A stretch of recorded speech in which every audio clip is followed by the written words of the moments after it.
It is my pleasure to bring on the next Thea Award-winning presentation. This one is for live show on a limited budget, The Song of an Angel at Universal Studios Japan. Universal Studios Japan created Gramercy Park, New York City, and integrates projection mapping technology into a fully staged performance, which includes 50 costume performers, sets, music, pyrotechnics for the emotional storytelling of young love, from a Christmas Eve marriage proposal to a spectacular Christmas-themed wedding. Please welcome from Universal Studios Japan, executive producer Mike Davis, who will, when we get to the Q&A, bring on his whole production team. Mike. Good morning. Good morning. It's certainly, on behalf of all of us that work at Universal Studios Japan in Osaka, our great pleasure and honor to be acknowledged with our work on The Song of an Angel, a very special pleasure.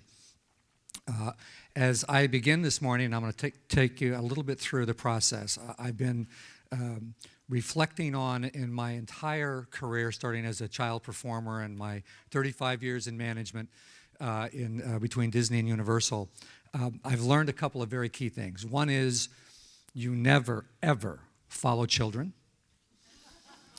And I'm now happy to say the learning curve never stops. I now never follow Paul in anything about a Dutch museum. However, here I am, and this is the card that was dealt to me. So I've been trying for the last 15 minutes to figure out, after I laughed for about the 10th time, about everything he said, and his style and panache was fabulous. How can I make a romantic love story about the Song of Angels funny?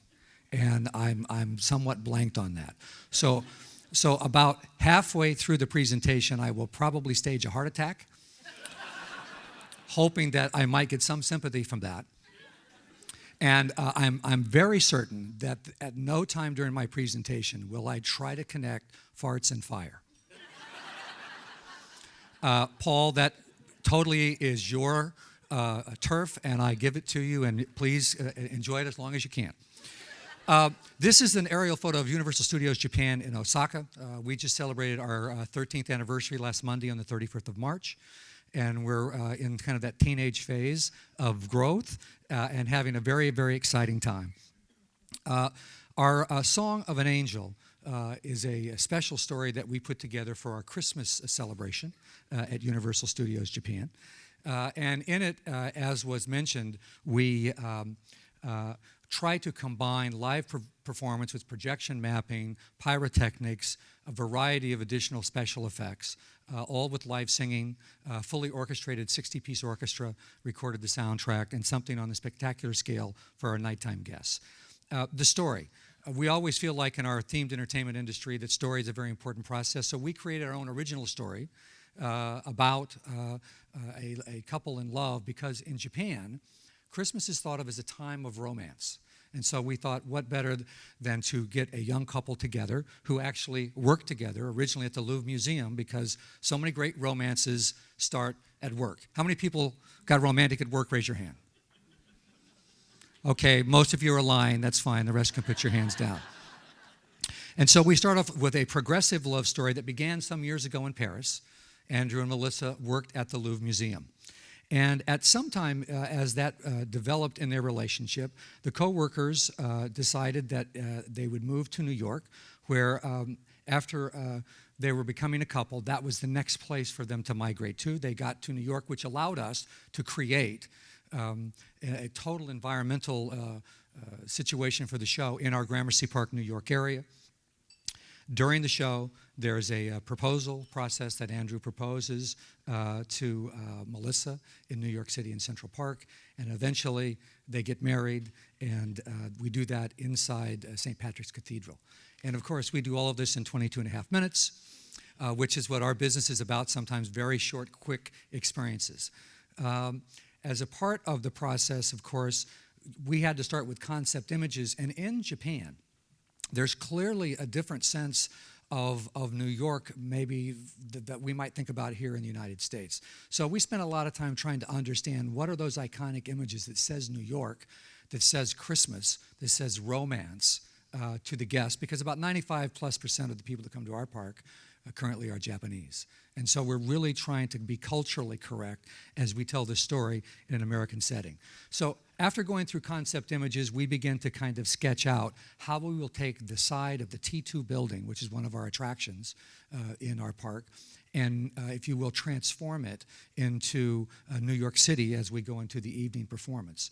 And so from those concept images, we begin to put together various scenes.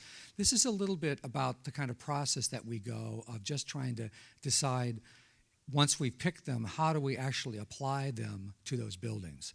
And we went through quite a long design review process of just back and forth of trying to get an image that's going to fit on that particular structure that we can't change, and at the same time be relevant to the Japanese audience that will see it. And make sure that we can find a sense of transformative continuity, if you will, that it can all fit together. And so we also had to add a stage for our 50+ performers that are involved in the show. And these are just a couple of the different scenes in the show. And with our projection mapping process, we were able for the first time to basically visually animate in real time the scenery changing with the story. We had done an earlier production several years ago where we were using just projected slides on the large scale. And there was kind of that gap as you changed out the scenery. This allowed us to make the storytelling more fluid, certainly more colorful, and again, establishing a sense of place in New York that was transforming as we went through the story process. Costumes, always for our shows with live performance, is a big part of the design process.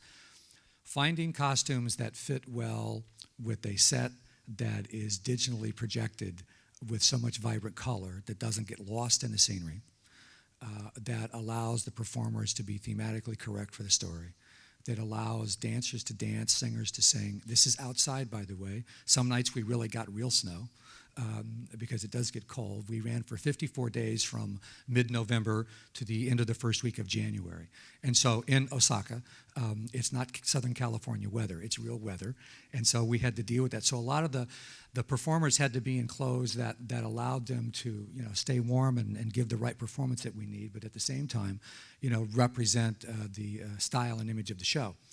We also talked a lot about, because it takes place in New York, exactly how would people be perceived as being New Yorkers? And we had a lot of discussion, and I would say some healthy debate about is it more of a classic look? Is it New York today? What does that really mean if it's New York today? Is it last month's fashion? Is it fashion from 15 years ago? And so, again, we try very hard to take into account the perceptions of our audience. And as the old adage says, know your audience. And so we really tried to make sure that we represented something that people would go, oh, that would remind me of New York. If you look here, Andrew and Melissa, and they have several different changes during the show, but clearly something that is white, popped very well on the set. It kept them literally warm on a cold night, and it had a certain sense of style and elegance. A lot of debate about the parents as to exactly, is it the parents from the 40s, the parents from the 70s, at what era? Is it kind of generic classic that people, hats, of course, very popular. The same thing with our dancers. We had to get them in something that was stylish, but at the same time could transform with the inner linings and underdressing of things. A lot of discussion about angels. There's a variety of different ways to look at an angel. And so again, trying to get inside the mindset of our guests to make sure that we understood maybe what their best perception would be of those things was very important to our development process. And so as we put them into the show, clearly, with the projection mapping, trying to make sure that these colors worked well. And we were very, very happy, I think, with the end results of all of it. And of course, lighting it, for those of you that are involved with projection and lighting, trying to light the performers without interrupting the effect of the projection, particularly at a long distance, was quite a challenge. We spent a great deal of time, a lot of side lighting, some follow spots, of course. But in the end, I think we were able to maintain an excellent balance for the sake of the audience. Let me remind you that we did this show one time each evening.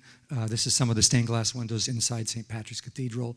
We actually did some projection mapping on the angel, on her wings, on that costume of nice white that could change and simmer to give her a sense that, you know, the angelic magic is there. And we invited, as we have for a few years, an opera singer from Metropolitan Opera, because the Japanese know the Metropolitan Opera. And if we say we brought a lyric soprano from the Metropolitan Opera, that's a little bit of a marquee celebrity for us. And so, again, transferring from the costumes to the tree. This is the tree that we built for our park and for this production. And we were asked to please tie the tree into the show. So part of the creative development was to make sure that we could actually do that. And this is 36 meters tall. And as you can see, 350,000 lights. It's got the Guinness record of most LED lights on a tree. There are 124 different lighting patterns. All of those lighting patterns are programmed and aligned with the music score that goes with it. So as the music swells and builds, it's all connected in an artistic totality. When we're putting the show together, of course, the tree, like a lot of things that have to be stored between years, is modularized. And we store it off-site, and then there's quite a process of putting it together and putting the scaffolding stage that's in front of the building that we use as the performance location for the artist. This just gives you a sense of the variety of different colors and patterns that the tree can morph in and out of. In the daytime, again, this is the T2 building here. I guess I should be doing this on both sides of the room. And this is the scaffolding stage that we put in. And of course, like a lot of live entertainment that happens in a lot of parks and places around the world, particularly when you're doing something at night, you don't want it to look totally trashy in the daytime, but at the same time, you can't, budgets and timing and everything, and time to transform, it's very difficult to have it look perfectly natural during the day, but we did go to substantial financial lengths to try to make it look and promote and advertise the show coming up during the day. And of course, our guests are taking pictures of the tree all day long in preparation for the show. And then, of course, that same photograph transforms into this at night. So in our kind of design approach to everything that we try to do, one of the words that's become very important to us is transformative. We really want people to feel a sense of transformation. And difficult to do in some assignments, but in this particular case, again, by utilizing the projection and that technology to help us take something that really moves into a totally different sense of place at night, was something that our guests responded to very highly, and we got great guest satisfaction and high scores on. So again, together, the same place day and night. And by the clock, I should be having the heart attack now. Do I need to have the heart attack now? Or can I, sorry to be so I'm not romantic, but I mean, I'm sorry it's not funny. I'll try to be funny in a few minutes. I thought you might enjoy seeing some of the behind-the-scenes stuff. Obviously, this is up on the rooftop, and we have to anchor these performers that are standing on top of the T2 building and make sure, and by the way, outside, big wind, snowing, it can be a little treacherous, and so we take great care to make sure that our performers are in a very safe situation. And if I can point out one thing that's just a great learning, if you look up here, and that is the laser jumping, not my hand. That is the laser light. These angels up here, one of the things we wanted to do was to, at the end of the show, get a lift that would take the show to a higher level. And so by adding pyrotechnics and confetti and audio effects and a variety of things, and our guests all had, our 2,000 guests were given RF-triggered candles during the wedding scene, so that when she's singing Ave Maria and they're sharing their vows, their candles light. And so they're participating in that moment. And then once the tree comes on, every time the tree changes color, their candles change in sync with the tree. So again, they feel interactive and connected. But these angels on the top, we were trying to figure out how to get them to lift up to a higher level, and we just couldn't do it. In a few minutes, you'll meet our producer, who I had a lot of discussions with about how to make this happen, and very complicated. And so what we ended up doing, I said, he had tried so many things that just wouldn't work, helicopters, trying to drop stuff on the roof, and we don't have the money for helicopters. Not going to happen. So I said, my old theater days when I was in junior high school and high school doing community theater, I said, do this, go to merchandise, get an old mannequin that they're not using in one of the shops, and I want you to strap a broom handle onto that mannequin, and I want you to get some people on the roof, and I want you to go like this. And if you can see it, we can do that. And sure enough, they did. And in Japan, where things can be absolutely in sync every day, because there's such a great pride of being accurate and together and being perfect, that in fact we have a crew that stand back there, and they've rehearsed and rehearsed and rehearsed, and those angels at the right time in the music just go. And they stay in beautiful balance, and it was an inexpensive way to get an effect, and sometimes simple works. You don't have to get too complicated if you're using it for a brief period of time. So that was a learning for all of us. So we feel that part of our job in Japan is to try to, for us, push the envelope creatively, artistically. A lot of that comes from being inspired by the work that all of you do in this room. Which, as was said earlier, just to be in your presence, to be a part of this community is a great honor for us. And we thank Tia for acknowledging this effort. It challenges us to be better as we continue to grow as a company. And I hope that all of you get a chance to come, whether it's at Christmas or Halloween. We have a variety of things that happen throughout the year, but I hope you get a chance to come to Osaka and see what we're doing there. We're very excited about it. And my marketing colleagues would be very remiss if I didn't tell you Harry Potter opens this summer. And my other colleagues would be very disappointed if I said I think it's better than Orlando, but I think it is. Anybody here from Orlando? Universal? Orlando? Oh, I'm in trouble. Okay, sorry about that. Just kidding. Okay, what I'd like to do for the next few minutes is I'd like to very quickly bring up some of the key staff from Japan and here locally that helped us work on this. First, Kaori Kanaya, our director and co-creator of the show. Kaori, if you'd come up, please. Also, Bart Krisha, who worked on our production and projection design, which is just a stunning part of the show. Mr. Ishida-san, who is our producer of the show, and Yukiko, who'll be translating for us today. And also not joining us on the stage, but I would like to acknowledge Paul Freeman and Bob Wackman from Audio by the Bay. Fantastic music in this show, and brilliant audio design for our facility. So I guess we'd like to take the 12 minutes and 45 seconds we have left to try to answer any questions that you might have about our production. And so, questions from the floor, anyone? Right here. Doesn't matter. I guess it's where the microphone goes. Please stand by. Yes, sir.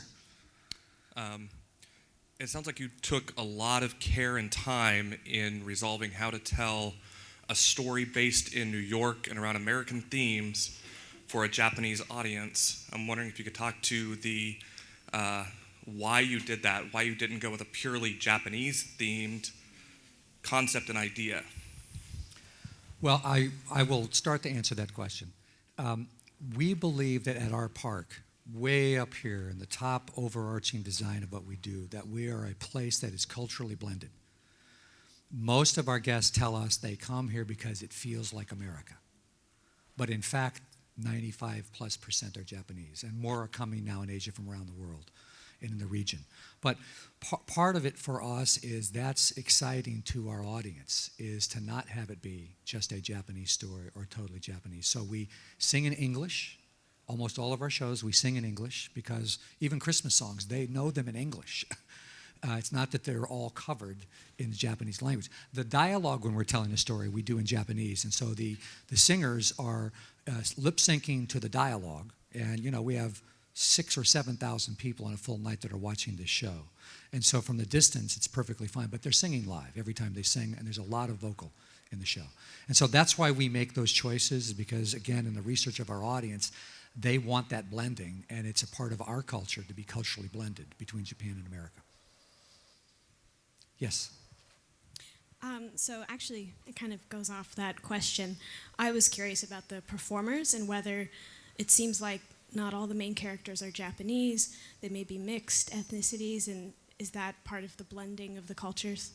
Absolutely. In almost every show we do, we have about 150 foreign performers from around the world that are a part of our shows. And then we bring in specialists for certain productions. And of course, to be on budget and to operate in an efficient manner, a lot of our Japanese performers for parades and other shows are, in fact, daytime performers that we will cross-utilize for the show at night. Yes, or wherever the mic goes next. Can you talk more about how you handle the candles? Do you hand them out for every show? Do you collect them? Yeah, and only in Japan would I ever even let anybody consider doing this. Because we had a loss rate, if you will, of less than 1%. And we hand out 2,000 candles, say, here's a candle. When you're done, there's a container and people over there, and you will place the candle. And we didn't have to check purses on the way out, because in Japan, if you ask people nicely, please return this, they do. I would never do this in America, ever. It would cost a fortune, because those candles are about $20, $25 a piece, and it would be, the cash register would be ringing for somebody other than me. No, we ended up doing that only because it was Japan. It worked quite well. You had mentioned several times about a specifically Japanese vision of New York. Can you articulate what that Japanese imaginary vision of New York is? I'm going to let Kaori do that. Yes, Joe? Well, how did we pick what the Japanese perception of New York? In other words, why did you pick certain things from that Japanese perspective? Yeah. Visual? Yeah, to the visual, yeah. We just choose something like Japanese people know, and then we see lots of picture of the Christmas time in New York, so we just choose something well known for Japanese. Is this right?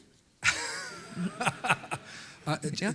Joe, I hope she's trying to answer your question. Yeah. I think from her experience and from the interviews with other people, of trying to get what were those things, and we would do a variety of different images. And of course, that collection of images had to also match with the story. So, as an example, getting engaged in Central Park seemed to the Japanese as a very romantic location. So, in fact, he goes down on one knee in the snow, and the moon comes out at the end, and it's a lovely story. But it's somewhat the way they would envision the most romantic, although it could have been a lot of places in New York. Yeah. And we choose because of that from the last question, why we choose New York and Paris, because most of the Japanese people think those places are romantic. We don't like to watch some Japanese people's story on theme park. It's very too realistic. Yeah, too realistic. Yeah, we want to have more fantasy about the romance. So that's why we choose what is the best location for the proposal, what is the best location for they having like a date, first date. So that's why we choose those places. I'm doing my best. Is it okay? No, and your English is very good. Let's give her a round of applause. Come on. I think that's pretty good. Yes. With Universal Studios being a park themed around movies, I was wondering why you guys decided on an original story rather than one adapted from film. We couldn't find a romantic love story movie that had big box office in Japan that would work in the theme park. So our discipline, and it's a great freedom that we have, and it's one we have to be very careful of making good choices with, is that really for us in this situation, the IP is Christmas. It's not particularly a movie. And so as long as we can stay within the realm of this themed event, we just didn't feel that there was a movie that was contemporary or strong enough within this marketplace that would match all the key elements that we needed to have. So in our case, we're able to create the story. But yes, we are certainly a park that is movie-based, but we're not movie-restricted.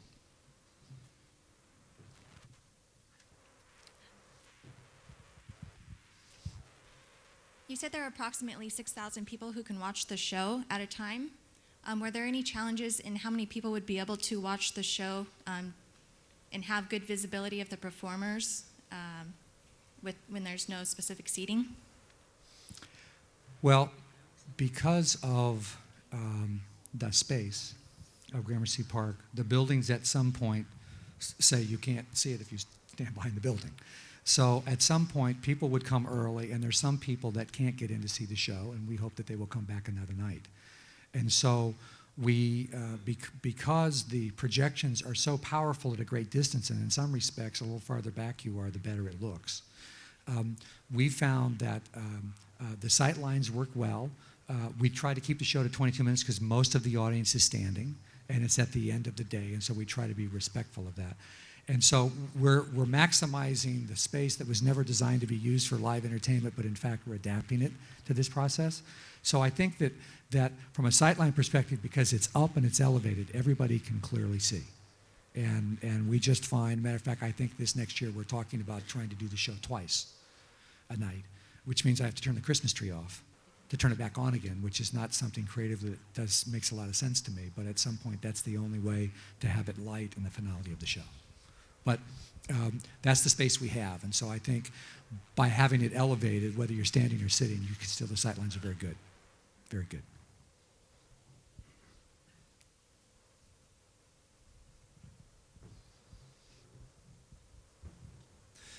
Question for Bart. Can you talk about some of your challenges in creating the media for this and projecting on these facades? Don't say negotiating with Mike Davis. This is not the right time. The challenges, in my work, I find that the main challenge is to get enough equipment to do the job in the right way. So that's the first step to get through. It's like, having that surface 250 feet wide by 60 feet tall requires a lot of gear. And I calculated that we need, 32 20K projectors to do that. And so we went through that first phase. We could get the equipment. Which we shipped to Japan. 32 20K projectors, so it's a lot of gear for a show. Right. It's more than usually we would have, somewhere. Outside.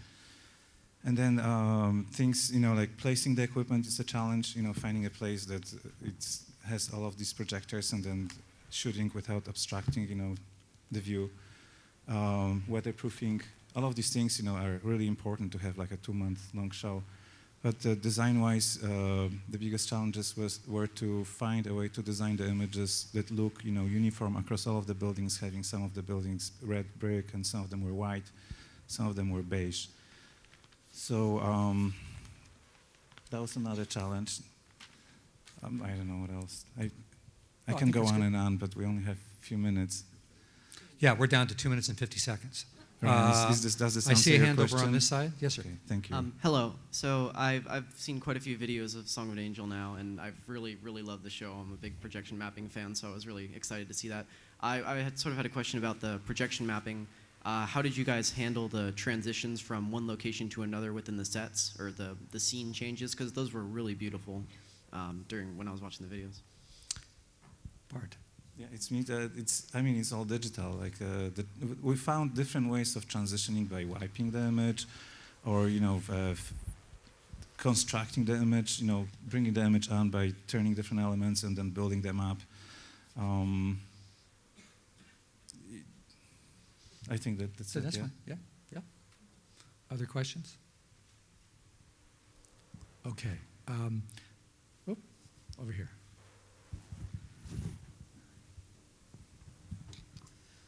Okay, so quick question. How did you work across creating this thing across multiple cultures? So like on your creative team, how did you handle using different languages, using different cultures to all work collaboratively to put this all together? I'm going to let Ishida-san talk to this a little bit, which as the producer, he really doesn't want to answer this question, but I'm also training him, and I want him to learn. やっぱり言葉がなかなか通じないというところが難しいですけれども、日本人とは違う感覚っていうのはやっぱり入れられるのですごいいいと思います。Of course, first of all, the language is a big challenge for me and all the employees who works for Universal Studios Japan who don't understand and speak English. But on the other hand, the best gift for us is that we get so much inspiration from the people from other country. So that is a thing we don't carry from Japanese culture, but that is also the gift that we can carry to create this entertainment business in Universal Studios Japan. Fabulous answer, Ishii-san. I do his merit review next week, so he's really hoping he did a good job with that. Listen, we're down to our last about 15, 20 seconds. As many have said, nobody flies solo in this business. It's the vendors, it's the relationships, it's the staff, and fortunately we live in a culture now that uses people from around the world. And that cultural blending makes us better, all of us. And it's such a pleasure for us to be a part of this community, and we thank you many times over for honoring us in this very special way. Thank you, and see you tomorrow night. Thank you. Thank you, Michael.